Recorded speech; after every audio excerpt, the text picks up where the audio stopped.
Hello, this is Dale Matthews. I get to speak first. This is Inside News, and joining me second and third are Bill Hunker and Mike Jones. Hello, Bill Hunker and Mike Jones. Welcome to second and third place. Okay. Good evening, Dale. Yes, Dale and Mike. That's interesting. Yes. Yeah, well, we'll see if Bill ends up second. So I am in second place. Yes, yes, right. First, Bill and I went to a meeting today at noontime of LIPSC, the Local Public Safety Coordinating Council.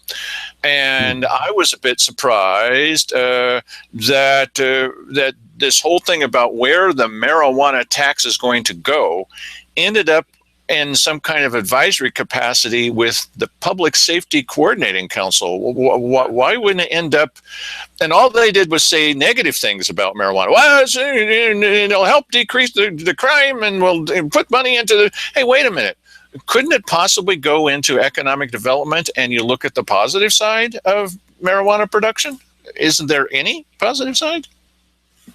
What do you guys think? Yeah. Well, the positive side, certainly for them, is the fact that they're getting taxes. But that's all. They were all ready to. They had 5 ways to use them on the agenda, and so the whole idea was let's kick the horse that's sending us money.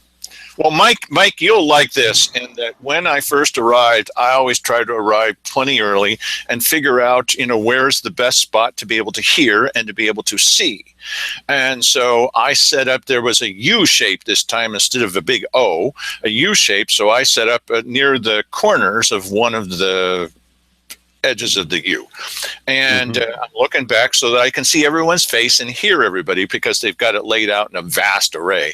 And as soon as Diane Hoover comes in, for some reason, she's head of health, and they made her the chair of this. And she says, you'll have to sit over there. She's talking about an area where you can't see anything but the backs of people's heads, basically. And you can't hear very well. And so I said, why would I need to move over there? I was very nice about it. And she said, because I'm the chair and I say so. Wow. Hey, that's nice. Yeah. She was very clear that she was running it. Maybe she's upset with me because I turned her into the state for not making the minutes of these meetings available, which is state law. Yeah, that could be, and I guess that's how they sort of try to control things, is to use whatever power they have, and that's the only power that she has to retaliate against you. So nice, real nice, interesting. Okay, so I'm making sure to mention at the top of tonight's show. But one of the most interesting things, I think, Bill. There was one member there of the coordinating council, who felt that all the money should go to him. You recall who that was? Yeah, that was the district attorney's office, Ryan.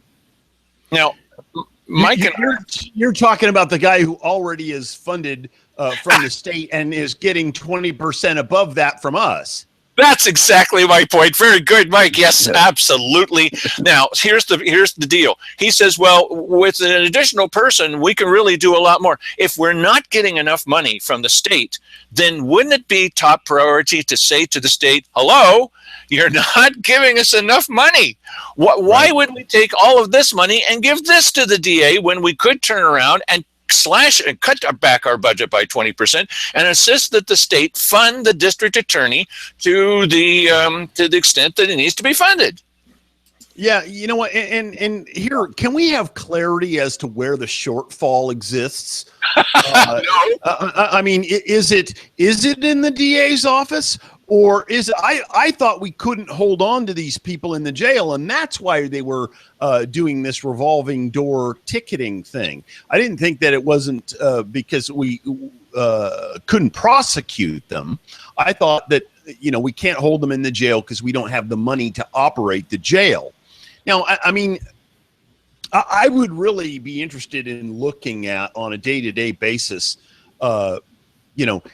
if there's some sort of direct connection between why they're turning people loose, or has that just become a policy to immediately, it doesn't matter unless it meets this threshold, always write a ticket and turn the people loose, as opposed to, hey, do we have room in the jail? Do we have funds to have these people in jail? I particularly don't like this guy. I'd like to see him in jail. Why? I just want to know what is the shortfall. They'll naturally tell you that, that's kind of intangible. It exists across the entire spectrum there. But certainly, if you kept people in jail longer, there's a greater deterrent against crime. And then if you actually prosecuted somebody and sent them up the river for a while, that also is a deterrent.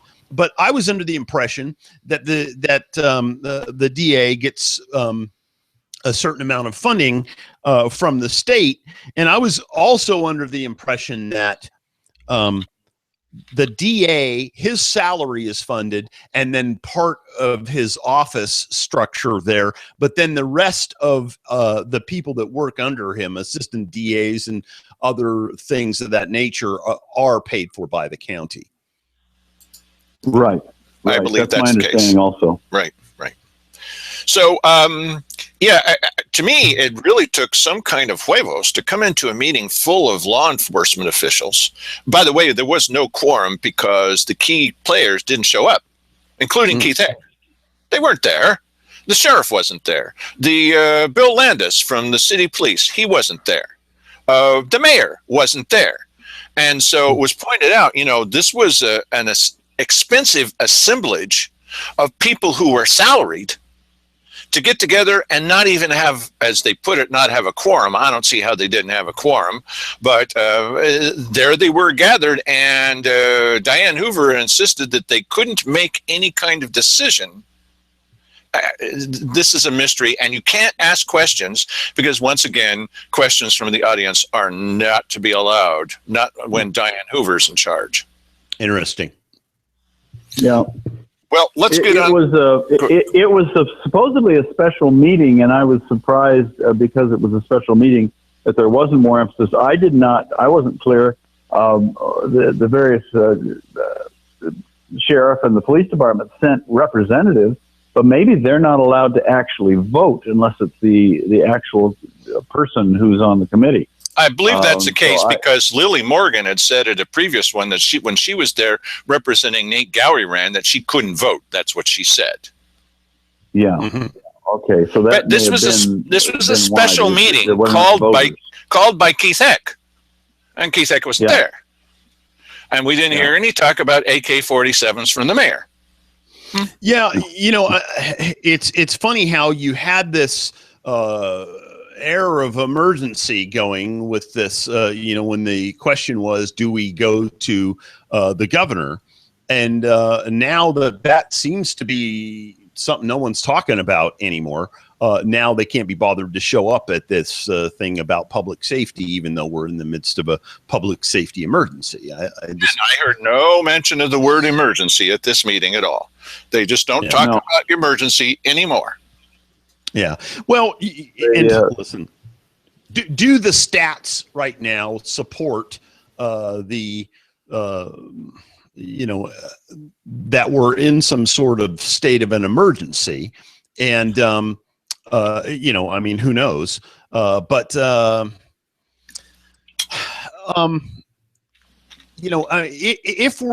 we're not in an emergency, then, then none of this,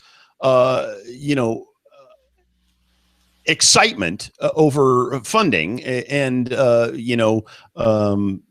this story that we're about to talk about the sheriff has any weight to it.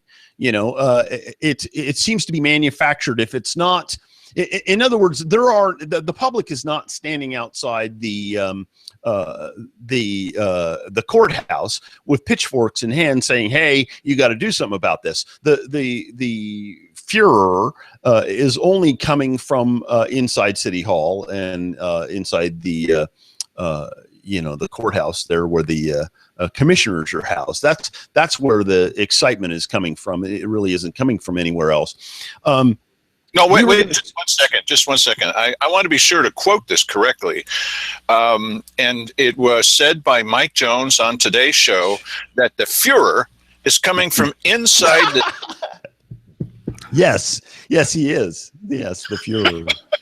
Okay, Mike, you've been watching over Facebook, and I understand there's hundreds of posts when it comes to this idea of that Jay Meredith is pushing forward with SOS, and boy, we really need to get ramped up for the next levy. Can you bring us up? Where did that start, and can you bring us up to speed here, sir? Okay, and a couple nights ago we went into, we read the entire post by Jay Meredith. God, every time I say his name, I want to say Jay Leno. I wonder why that is, because he doesn't look anything like Jay Leno. Yeah, maybe. You think he's comical? In any respect, here. Better than being a Fuhrer. Yes.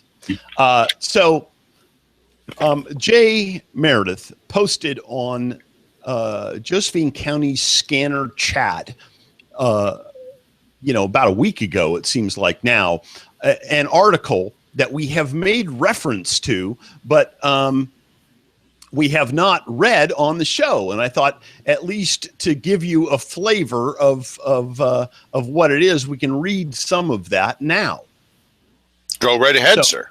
Okay, so the title of this article on revealnews.org is "In the Rural West, Residents Choose Low Taxes Over Law Enforcement." Daniel knew there would be days like this. Okay, weeks, hell, months like this, but he never looked forward to charging from one end of his jurisdiction to the other, knuckles white on the steering wheel, tires kicking up gravel, siren howling like an angry baby. Oh, wow. Yeah, what? Isn't that that's that's dramatic. Journalism, buddy. Yeah, that's dramatic. Yet for all his best intentions and efforts, that's exactly what the sheriff of Josephine County, Oregon, found himself doing once again on a brisk morning in April 2015. Wait, he was facing angry babies? Yes, I guess so. It's a crime problem. The crime is out of control. Angry babies are leading the way. Okay. So a 16-year-old girl alone at home in a sleepy town of Wolf Creek was cowering by the phone as someone attempted to break in. Daniel, short on deputies, raced up the interstate to his county's thick forested northern end. He arrived in time to secure the scene. The burglar was long gone and summoned the teen's parents home from work. That was all he could manage. As he began conducting a preliminary investigation, the radio crackled again. This time, it was a report of a stolen vehicle in another corner of the county. Daniel dropped what he was doing, hopped back in his cruiser, and flipped on the siren. He sped off in the direction he'd just come from. It didn't end there. The following evening, 2 of Daniel's deputies arrived at a mangled starfish of steel. This takes your breath away, doesn't it? They'd later classify as a fatal DUI. And the morning after that, they rushed to a property where 2 men reportedly had been arguing over a trailer. They found one with a gunshot wound in his leg. The other was dead in the dirt. The week, Daniel explained, was hectic, exhausting, frustrating. It was also completely typical. Oh, that's a lot of BS. Yeah, it is a lot of BS, because I got to tell you something. They've been harping these same stories over and over as example. These exact same stories that they're talking about. These are obviously highlights of the year, things that happened. And this is happening every day. I, too, had the same reaction that you did, Dale, at the up higher in the article there, where Daniel dropped everything and left the scene. I'm thinking, did he not finish what he was doing there? And if if our guys are not going to finish what they're doing in a given place, why are they going there in the first place? Okay. Yeah. Well, and did he leave with siren blaring and baby screaming? Yes. Yes. Okay. Let's see here. It literally happens all the time, he said. This was not Daniel's game plan for Josephine County. He entered this office in 2015 with bright hopes and impressive credentials, a master's degree in management, 3 years as an Oregon State Trooper, and more than a decade on the force in Grants Pass, the county's largest city. One of his first actions as sheriff, he said, was to change the office's motto from proudly serving our community to protecting with courage and serving with compassion. Okay, all done for another 4 years. But since he took over, the promise has proven all but impossible to fulfill. When times were good and Josephine, well, because what has changed? He knew that when he took the job. When times were good and Josephine's timber mills were humming, the county used revenue from the industry to fund a police presence that was adequate for its roughly 85,000 residents. No, there weren't that many then, and nobody said it was adequate. They're saying it's adequate now. Some people are and some are not. Okay, at its peak, the sheriff's annual budget regularly exceeded $17 million, Daniel said. But as environmental regulations squeezed timber yields across the region, the department withered. Today, it operates on a budget that's less than half of what it once was, with no detectives division, a downsized jail, and deputies who patrol just 10 hours a day. Okay, now there would be a couple of corrections that I would make in that. The jail itself is not downsized. The staff is downsized. The jail is plenty large. And the timber yields were not restricted only by environmental legislation, but action by environmentalist activists and the courts and the administrative courts of the BLM and the Forest Service. So now, Bill, Bill, now you're going to need to jump in here, just like you will have to do with a county commissioners meeting. What do you generally think about the idea of trying to persuade the Grants Pass City to take over the jail?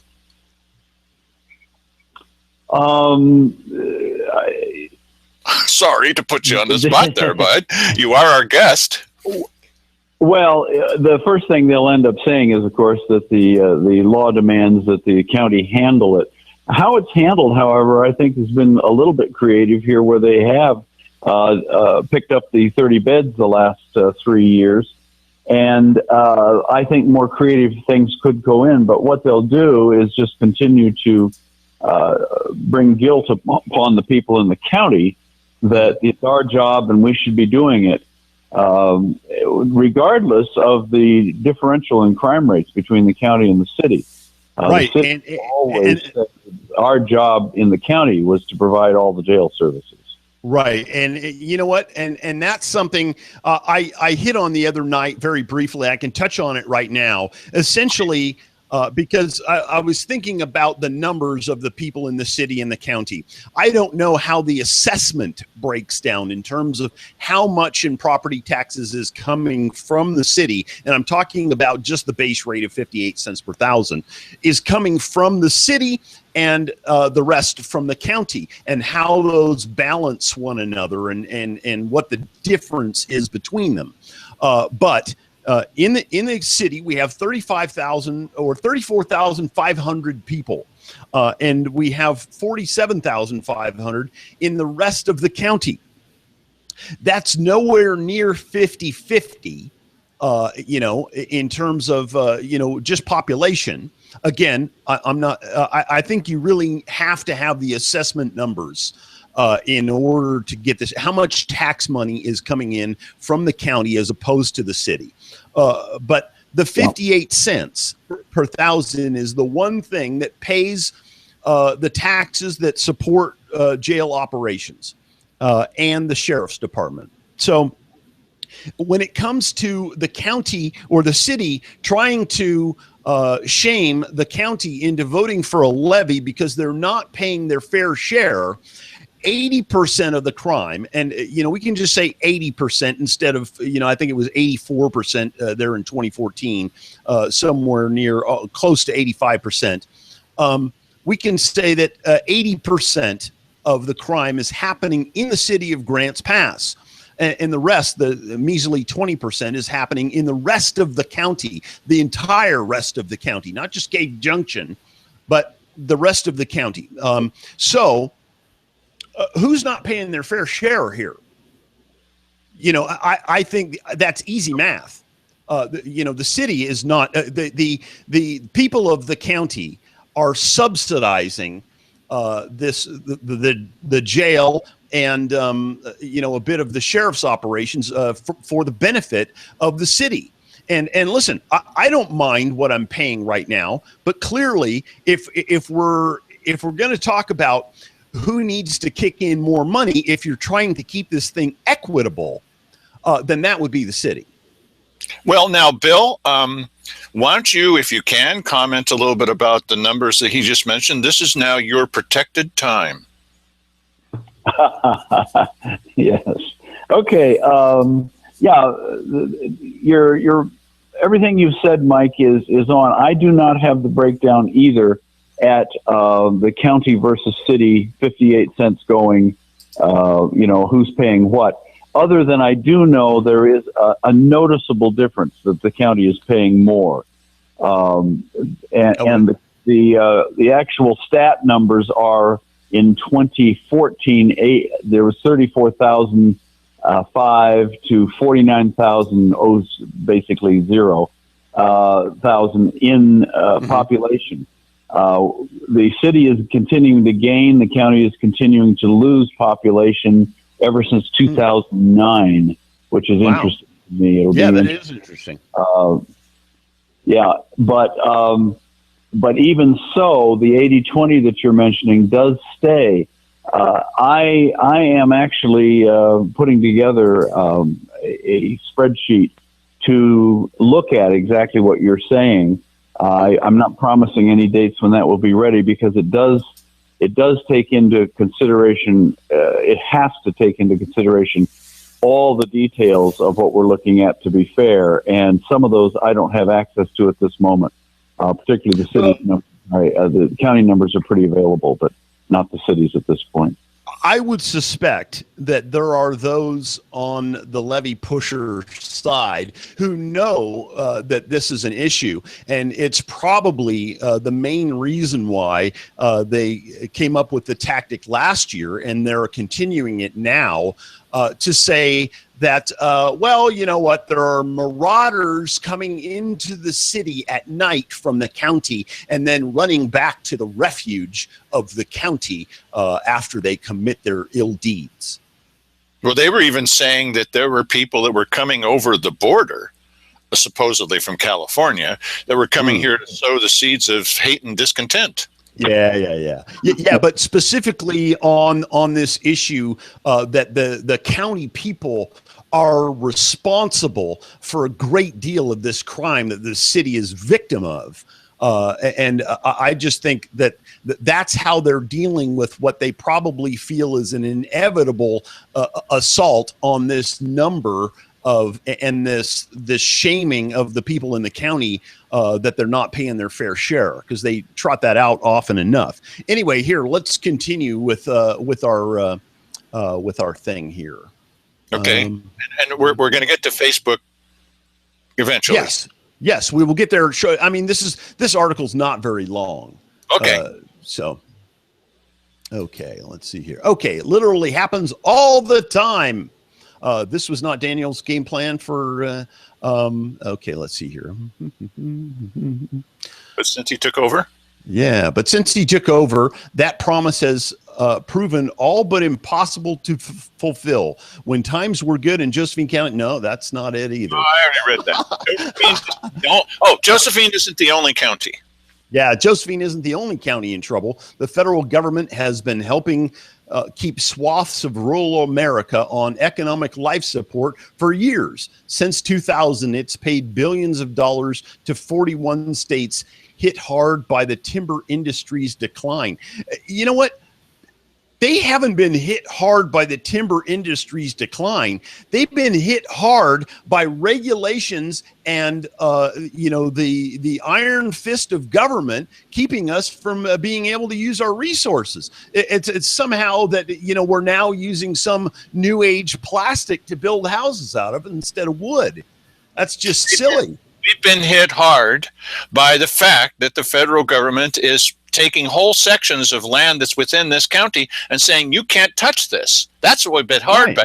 And we're going to make an agreement with you, a contract with you, to pay you since we're depriving you of that, and they're not paying on it. Yeah, and by the way, that's a contract that's still law. So anyway, hit hard by the timber industry's decline, but that money, which has been decreasing steadily, could dry up soon. Ooh, the dreaded fiscal cliff.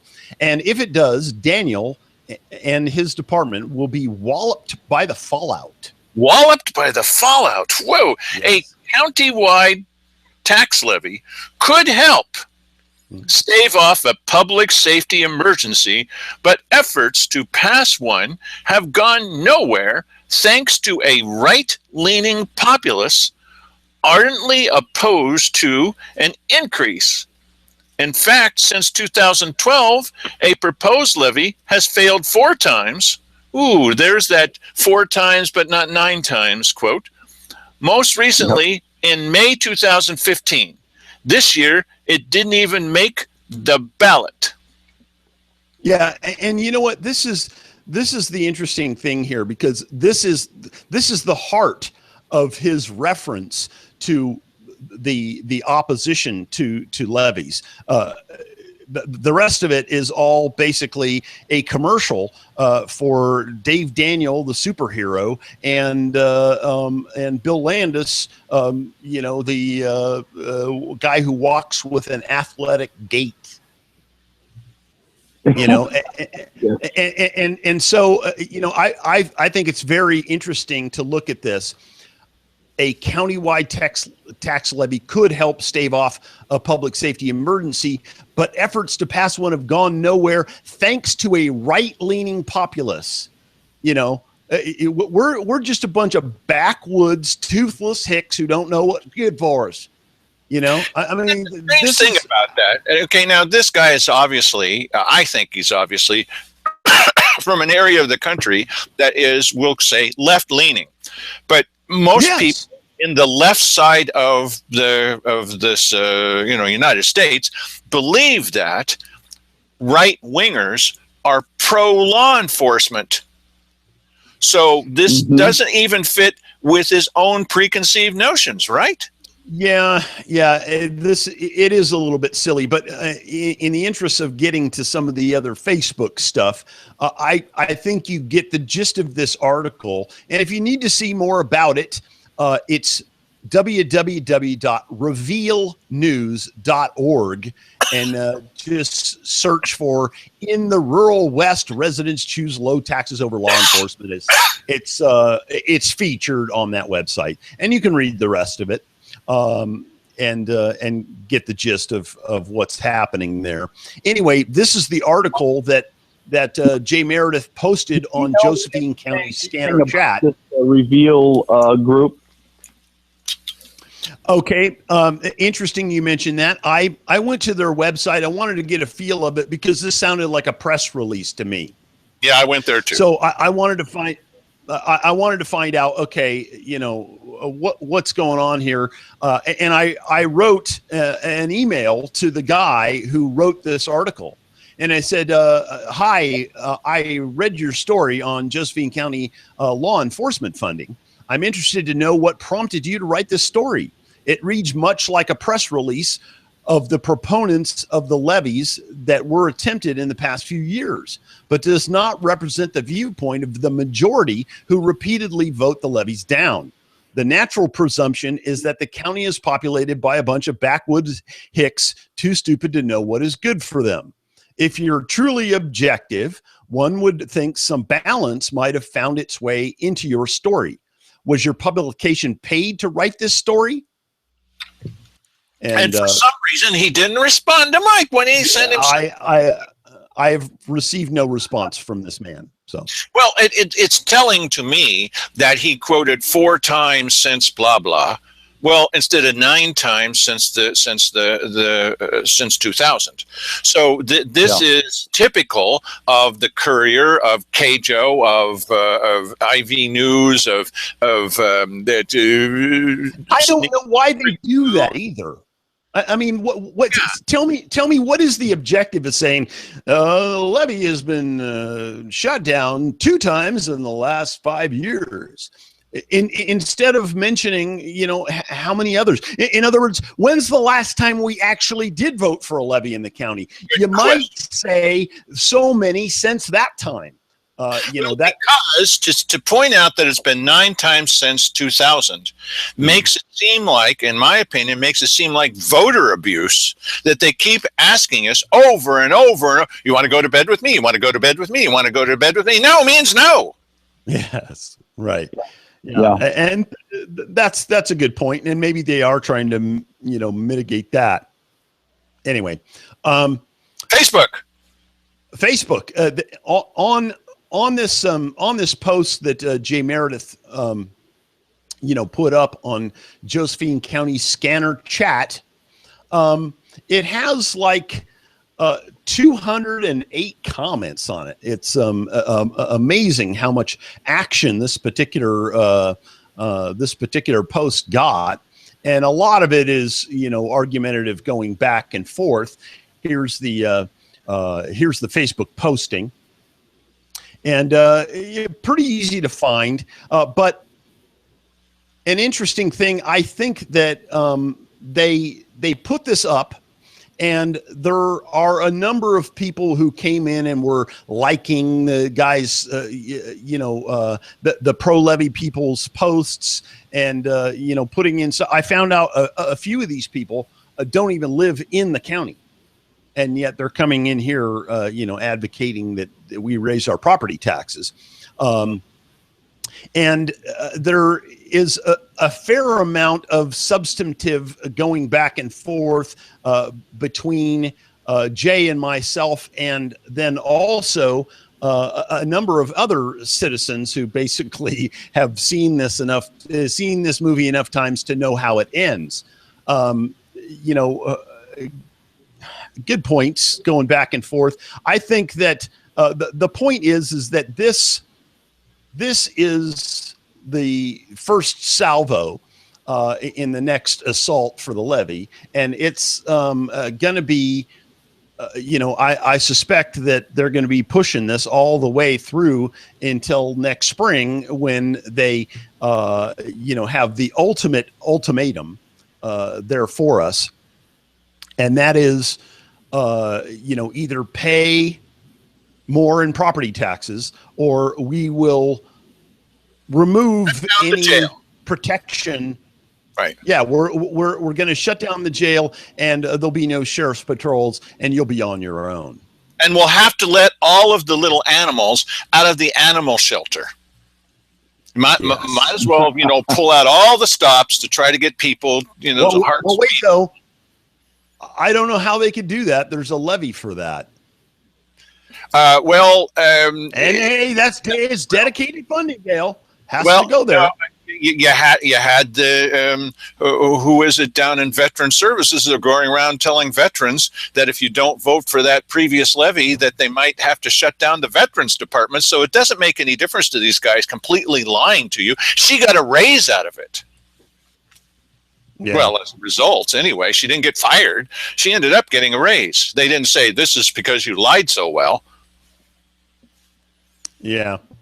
A couple of interesting responses to this posting. Here's one by Todd Smith. He says the author fails to mention that residents of the city of Grants Pass, who happen to be residents of Josephine County, have voted overwhelmingly in favor of property tax levies, which have been proposed, despite the fact that they already pay far and above the county property tax rate. The article is disingenuous at best and outright deceptive at worst.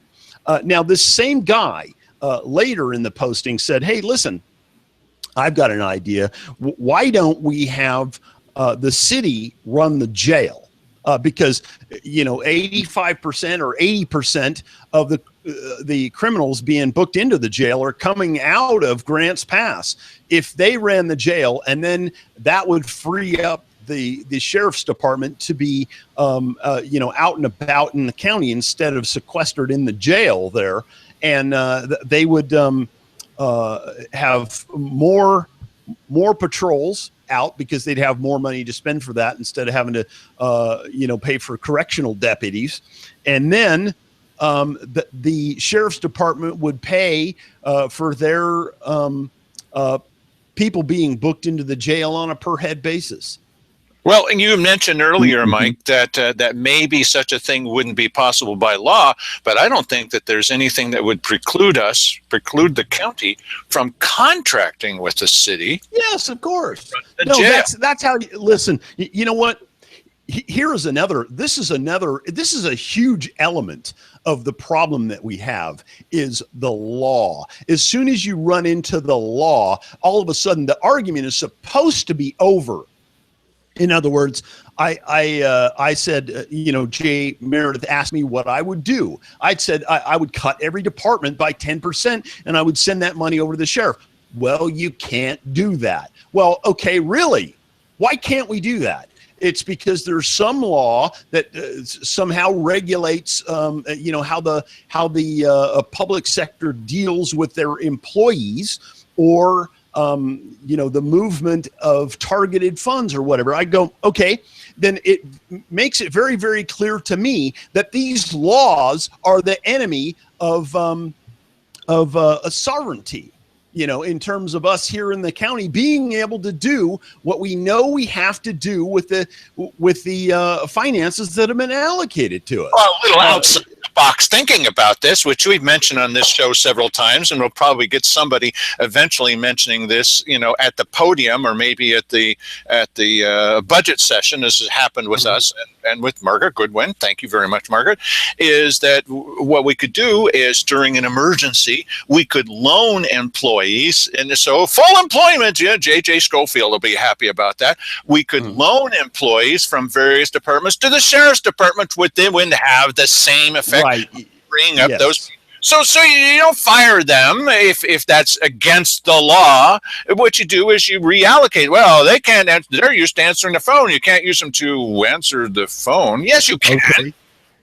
Okay, and that's listen, Dale, that is fantastic. I like that. But let's not stop dealing with the fact that the law is rotten. Okay, and we need to start putting pressure on the state, and we need to start, getting signatures so that legislation can be put through. Of course, I realize it's an uphill battle in a state as blue as this one, but the bottom line is that were it not for all of these restrictions and strings tied to money going everywhere, in terms of local government funding in this county, we wouldn't have a problem.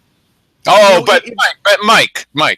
We can never get there until we elect a commissioner, Bill, that would pick up that challenge and take it to the state and say, hey, listen, we especially need something done, Bill, here that would alleviate this situation. Until we have somebody that's willing to stand on the side of the people and do exactly what you're saying, Bill, then we're never going to get there.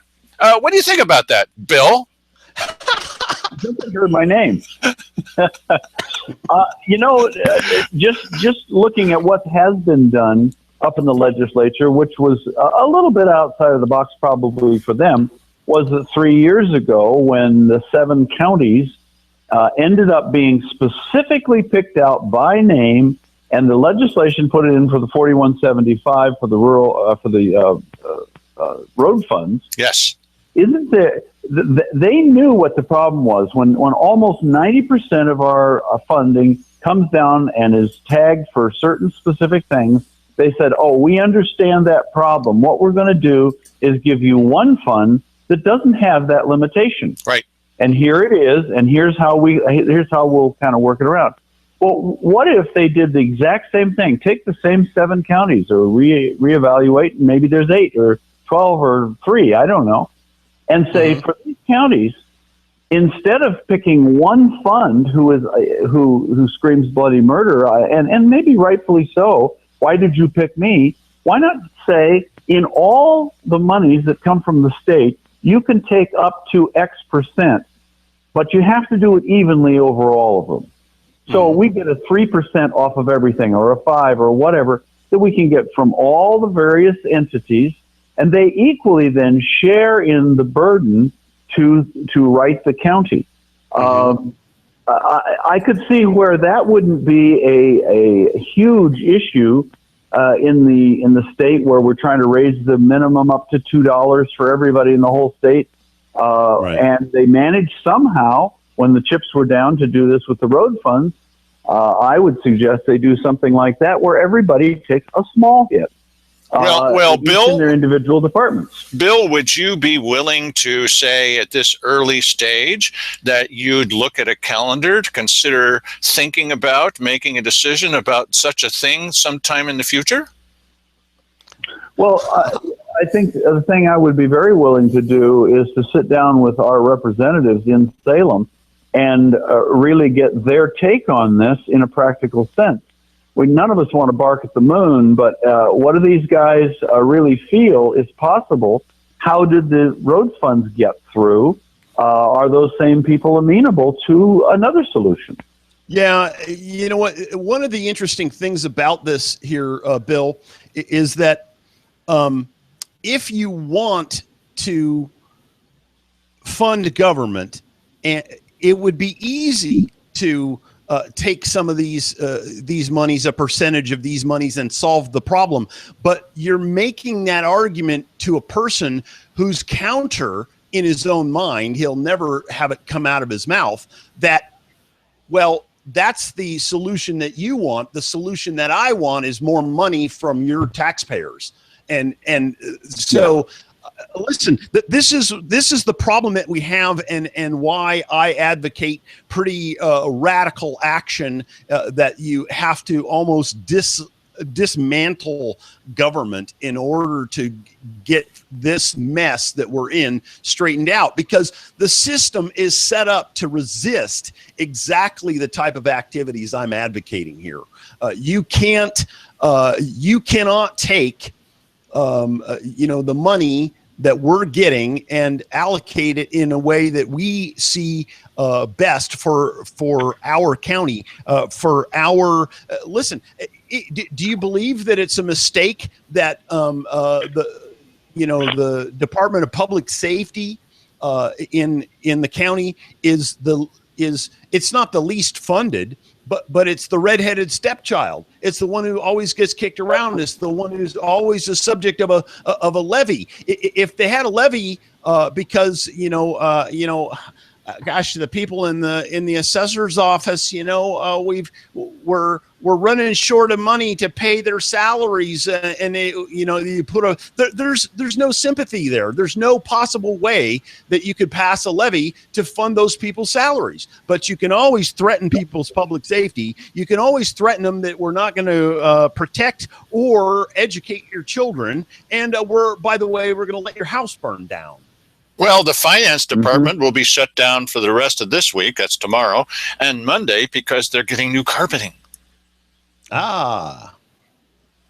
Isn't that nice? Well, we need to have a good working environment. The commissioners had a meeting just today. Yeah, just today, where they were discussing the fact that there's not enough marble pieces of the courthouse to go around to hand out plaques on a rock, plaques to employees who are leaving. They're not even trying to keep them. Well, but they're not able to keep them because they're leaving, some of them going to better jobs, others just retiring, that they want to be able to give each of them a piece of marble. And what are they going to do? I'm going to have to show you this video later. And so they're proposing tearing the courthouse down. Is that the deal? Well, actually, they're talking about going into some of the areas where the marble isn't as impressive because you don't see it very often. Actually, the employees don't see it very often, and taking it off the wall. And Cheryl Walker was looking at it at a replacement kind of thing with a nice medallion that would be, purposely made for this out of metal, plastic, obviously, and wood would never do it. And they put it on a nice, this isn't good enough. It's got to be a piece of marble. This is one of the ways that the commissioners are spending their time figuring out, and how does this help with employee morale when somebody's leaving anyway? We want to give them this because if we don't give them this really impressive looking thing made out of marble, why then maybe everybody else will what? This person's leaving. I can't believe that you just said all that. Yeah. Wait till you see Okay. This is what I was bringing up with you yesterday. Once you see the video and actually see, because this is not going to be in the Courier, once you actually see the video of them spending a bit of time figuring out how to reward people who are leaving with pieces of marble, then from the courthouse, no right. less. Why don't there's plenty of marble out there. Why don't they just find some marble that's the same type of marble and say, from the same quarry that built the courthouse, for crying out loud? They have to tear the courthouse down, sell the people's marble. Wow. It's just amazing. It's not enough to give someone who's leaving anyway. You can't just give them a piece of paper. You need to give them a piece of marble because, again, if you don't do that, then the result would be bad morale around the people who are staying. What the purpose is? What? Yes. Yeah. All right. I think we're off topic. A little bit, but it's this thing of what are we thinking about? What in the world? Where are the priorities? And of course, during this entire time, they're not talking about emergencies anymore because the levy is still around the corner. As soon as the levy really starts up, and this is it, we try to tell you in this show, we try to lay out what's coming so that you're all future-proofed, including you, Bill, and so that we know what's coming and we can get prepared for it. And that's what Mike is doing here. He's telling you, here's the conversation on Facebook with Jay Meredith, who's the Grants Pass City Finance Director, and he's trotting out now. They got all these hundreds of responses. This is just the beginning, and they're going to try to say, "Oh, don't look at those marble plaques. Instead, think about the looming emergency." Or the the pay raises that they just gave to a bunch of people in the county there. Listen, if we don't fight for greater control of the finances that we have, if we don't fight to allocate this stuff as we wish to allocate it, the only alternative answer to that is we must pay more in property taxes. Yes. Those are the only two things, because you are never, ever, ever, ever, ever, is that enough evers, going to get the answer from the other side that there is an alternative other than more of your money. That's the only... We'll never get there. We'll never, never, never get there until we have somebody in office that's willing to take up that. What? I'm not saying Bill Hunker. Yes. But maybe Bill agrees with this. We'll never be able to do this until we've got someone that's willing to step forward, because none of these people are going to step forward and do that. Look, especially not Simon. Now, he'll be in office for 2 more years. He's not going to screw his ability to have another state position. He's going to use the next 2 years to do everything in his power to make himself look good to the people in the state. Right. And you're never going to get from most of your run-of-the-mill politicians, you're not going, as soon as I mention any of the things which are non-conventional, as a means of helping the sheriff's department's funding situation out, they're going to immediately stop it. Well, you can't do that because that's illegal, blah, blah, blah. It's ORS, blah, blah, blah, blah, blah. You know, the bottom line is you got to rock the system here. If you're not going to rock the system, what is the point? Because the system is the problem. The system is the problem. Yeah. Yeah. Okay, Bill. No, we'll leave it with you. Well, it's come to gridlock now, and this is why we're where we are. If the system was working, we wouldn't have this issue. The system in our county has not worked for perhaps decades to look after the people, and I think that in some ways, I can't say this person to person, but in some ways, if you have to work for and deal with and hassle the public and all the problems, it's much easier to hold your hand out and get a check from the state. Absolutely. And just, pass it on. Except now, the state can't afford it. Nobody's going to be doing more by sending us down, care packages anymore. The state's got their own problems. It amazes me. We talk about public safety, and the state is sending money already so that we won't send them more prisoners. I mean, they're very, very clear about it. So we have to find another way. And you're right. If indeed what the edifice we've built isn't what functions for us, we've got to go back and redo it. And that, you're absolutely right, Mike. At a state level, there's far more that they could do to impact us than is happening now. A bunch of counties have to scream. Josephine seems like it screams all the time about something, probably at the state level, and they won't listen. But a number of counties are experiencing very much what we're experiencing. And to get together and say, listen, we've got to have some sort of release valve on this. And, of course, what they'll start with is exactly what you say. Yeah, but you guys are the lowest, and you have to get more money from your folks. Well, as long as they have it on the books and we have to go to the voter, so far it's not working. Well, and there's my answer to this whole thing from the Levy people. Let's even give them, just for the sake of argument. You're absolutely right. You're absolutely right. Everything you say is totally correct. Now go out and get the voters to vote for you. They've tried 9 times. 9 times they've given their best and their brightest and their money and everything. They can't pull it off. Something is wrong when the best and the brightest over a period of years that they've had, since 16 years, what's wrong? Something is wrong. It is not just our 58 cents. Right. And listen, you know what? Talking to, behaving with the people in mind. Right. And you know what? Listen, they know that they can't do this by a vote of the people. That's why here's what I believe their grand plan is here. They do the levy push as though they're serious about the levy, and they'll be happy if it passes next spring.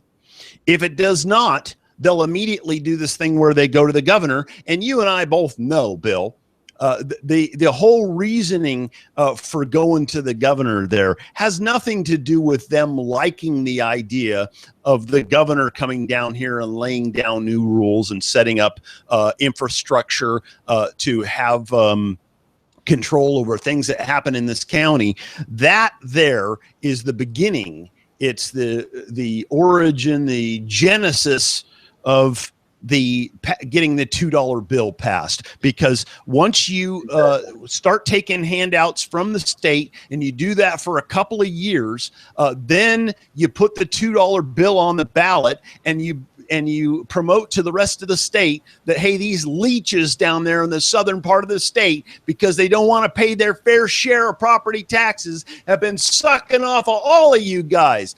Everybody will pass that. Everybody, they see us as the barbarians at the gate, and what they must do on a state basis is they must put an end to this revolution down here, where we're saying, hey, we'll take care of this, and as a lesson to anybody else in any other county who thinks maybe they can get control over what their county is spending. Then they get $2. Then they get $2 passed, and they probably take 1 or 2 years off of pushing levies, because you know that immediately what government does when they become flush with money is they start spending it in, ridiculous and irresponsible manners. And it won't be very long before they're back for another levy. They're not going to save it, because if they save it, then we can say, hey, you got savings. So they're going to have to spend it all so they can say, oh, look, the cupboard is dry, the cupboard is bare, and so we need you again. Oh, and let me tell you this. Let me tell you, most of us all know this because we're from California. So we know how this works. I remember in the 80s, they said if they passed the lottery down there, that they would never, ever need to have a school levy again. It wasn't 2 years after the lottery passed that they were asking for money again, because their schools were destitute. When they passed a payroll withholding down there, they said that they would probably be able to eliminate property taxes when they did that. Did they do that? Hell no, they didn't do that. So we have that here locally, where I was sitting there in the little back room when the library people came in, and all they wanted was $300,000. I think it came from the general fund, but $300,000 from the county. They said, we won't be back again because the people here love us so much that all this will do is hold us over until the people kick in. And then, when it turned out that the people weren't kicking in for the gold urinals plan at the library, then they keep coming back to the county again and again and again, and the county keeps giving them money. Why? They're self-sustaining. No, they're not. What, are you crazy? Yeah. And they're giving them economic development money. They said they'd never be back, and they didn't delay much more than about a year before they were back again. Right. Yeah. It's happening. No, that's the name of it. That's the name of the beast. Yep. Well, thank you for joining us here, Bill Hunker. Thank you, Mike, for some of these insights into what Facebook has to say. Tomorrow night, we'll have on yet another candidate for county commissioner. This will be Dan DeYoung. And we'll ask him some of the same kind of questions we asked Lily Morgan and we asked Bill Hunker here about the overall view of, can you learn a lesson from the videotapes, and will these people be able to reset back to zero? I'm real interested in what Dan DeYoung has to say about this. One reason is because he was the one that said, well, okay, I'm done with that thing, with the criticism only 2 weeks after the vote about the city sales tax. He didn't want to talk about it anymore. So the question is, once you have some of these things on tape and you've got eyewitness testimony and you've got the things that people have done before, are they going to be able to reset back to zero just because it's new commissioners in office? I wonder. Yeah. Okay. Thank you, everybody. And on to the next subject.